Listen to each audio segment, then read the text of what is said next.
Hello guys, welcome to Suman TV. నేను మీ నందు. ప్రస్తుతం మనతో పాటు స్టూడియోలో శ్రీ చరక కేరళ ఆయుర్వేదిక్ హాస్పిటల్ నుంచి డాక్టర్ పి కృష్ణప్రసాద్ గారు ఉన్నారు. నమస్తే సార్. నమస్తే అండి. చాలా మందిలో వణుకుడు వ్యాధి ఉంటుంది. అసలు ఏదైనా కొంచెం టెన్షన్ పడినా, ఏదైనా పని చేస్తున్నా చేతులు కాళ్ళు ఇలా వణుకుతూ ఉంటాయి.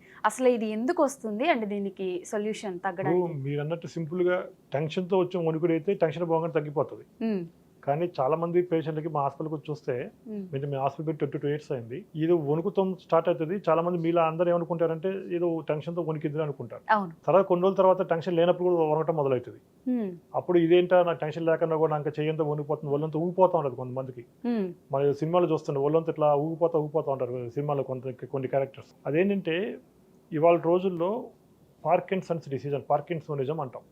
అంటే మనకు ఒకప్పుడు మన తాతల్లో ముత్తాతల్లో 60-70 సంవత్సరాలు వచ్చే వాళ్ళకి 45 years వాళ్ళే మేము పేషెంట్ రెగ్యులర్ చూస్తున్నాం హాస్పిటల్లో. Parkinsonism patient. ఒకప్పుడు ఉన్న క్వాలిటీ ఫుడ్ ఇప్పుడు దొరకట్లా. ఒకప్పుడు పాత కాలంలో ఉన్న పద్ధతులు ఇప్పుడు లేవు. ఈ క్వాలిటీ ఆఫ్ ఫుడ్ లేదు. అన్ని రకాలుగా మన క్లైమేట్ కానీ ఎన్విరాన్మెంట్ కానీ డిస్టర్బ్ అయిపోవటం వల్ల మనకి ఆ యొక్క స్ట్రెస్ లెవెల్స్ అన్ని బ్రెయిన్ మీద బాగా పడి మన బ్రెయిన్లో ఉన్న కెమికల్ ఏదైతే ఉందో డోపమిన్ అని చెప్పి, డోపమిన్ అనేది తగ్గిపోతూ వస్తుంది. దానివల్ల నరానికి మధ్యన కనెక్షన్స్ అనేవి సరిగ్గా ప్రాపర్గా మెయింటైన్ కావు. మెయింటైన్ కానప్పుడు తెలియకుండానే ఇన్వాలంటరీగా మనం చేయాలనుకుంటాము చేయలేము, నడవాలనుకుంటాం నడవలేము, కూర్చోవాలనుకుంటాం కూర్చోలేము, లేవాలనుకుంటాం లేవలేము.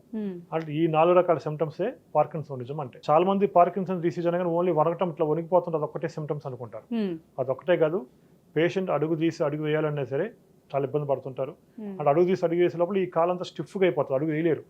ప్లస్ మాట కూడా చాలా తగ్గిపోతుంది. అంటే ఒకప్పుడు ఉన్న మాటకి పార్కిన్సోనిజం ఉన్న పేషెంట్ యొక్క వాయిస్కి చూస్తే వాయిస్ అనేది చాలా లో అయిపోతుంది. ప్లస్ ఇంకా బాగా ముదిరిపోతే మతిమరుపులాగా రావటము, మర్చిపోవటము, లేదా సిగ్నేచర్ చెయ్యి వణుకుతూ ఉంటాం కాబట్టి సిగ్నేచర్ అంటే సంతకం పెట్టాలని స్టేజ్లో ఉంటారు పేషెంట్లు.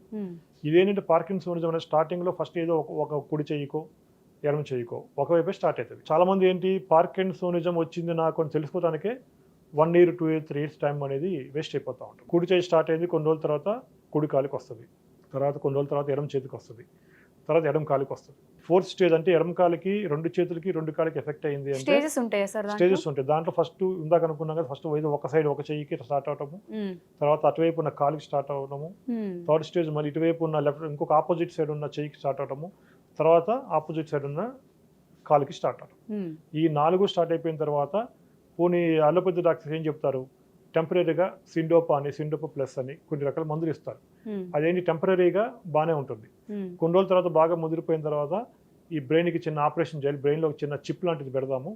ఆ చిప్కి ఒక బ్యాటరీ ఉంటుంది, బ్యాటరీ తీసుకొచ్చి వెనక వైపు ఇంప్లాంట్ చేస్తాం, మన చర్మం కింద పెడతా ఉంటారు.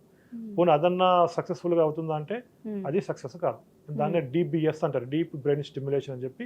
మెదడులో ఒక చిన్న చిప్ లాంటిది పెట్టి ఆ చిప్ కనెక్షన్స్ బ్యాటరీ లాగా మన చర్మం కింద పెడతారు. పెట్టినప్పుడు కొన్ని రోజుల తర్వాత బ్యాటరీ ఏమవుతుంది, దాని ఛార్జింగ్ అయిపోతుంది. మళ్ళీ 4 years తర్వాత 5 years తర్వాత మళ్ళీ ఆ బ్యాటరీ తీసి మళ్ళీ కొత్త బ్యాటరీ వేయాలంటారు. అది పేషెంట్కి ఒక నరకం కనిపిస్తుంది. అంత నరకం అనిపించిన పేషెంట్ హ్యాపీగా ఉంటాడంటే పేషెంట్ సిమ్టమ్స్ కూడా తగ్గవు. కాబట్టి ఎన్ని లేకుండా నెక్స్ట్ ఏమైనా పరిష్కారం ఉంది అంటే ఒకే ఒక పరిష్కారం అండి పార్కిన్సోనిజం పేషెంట్కి ఆయుర్వేదం చెప్పిన కేరళ పంచకర్మ చికిత్సలు. దీనివల్ల ఏం చేస్తామంటే ఏదైతే వాతం పెరగటం వల్ల ఇది వచ్చింది అంటే ఆయుర్వేద ప్రకారం అంటే కంపవాతం అంటాం. మన శరీరంలో వాత దోషం అనేది బాగా అగ్రివేట్ అవటం వల్ల వచ్చే సమస్య ఇది. కాబట్టి వాతాన్ని పూర్తిగా శరీరం నుంచి బయట తీసేస్తే నర్వ్ సిస్టమ్ అనేది మళ్ళీ యాక్టివ్ అవుతుంది. అంటే నరుకున్న కనెక్షన్స్ అనేది మళ్ళీ యాక్టివేట్ అవుతాయి. కాబట్టి వాతాన్ని తీసే ట్రీట్మెంట్స్ ఏమైనా ఉన్నాయి అంటే ఆయుర్వేదంలో కేరళ పంచకర్మ చికిత్సలు.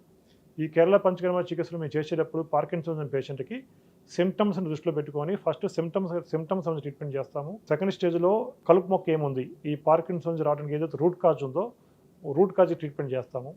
3rd స్టేజ్లో మళ్ళీ సమస్య రాకుండా మన మెదడు నుంచి బాడీ మొత్తం నర్వ్స్ కనెక్షన్స్ అన్నిటి కూడా యాక్టివ్గా ఉండేటట్టు నర్వ్ సిస్టమ్ అంతా యాక్టివ్ అయ్యేటట్టు కొన్ని రకాల ఔషధాలు అని ఇస్తాము.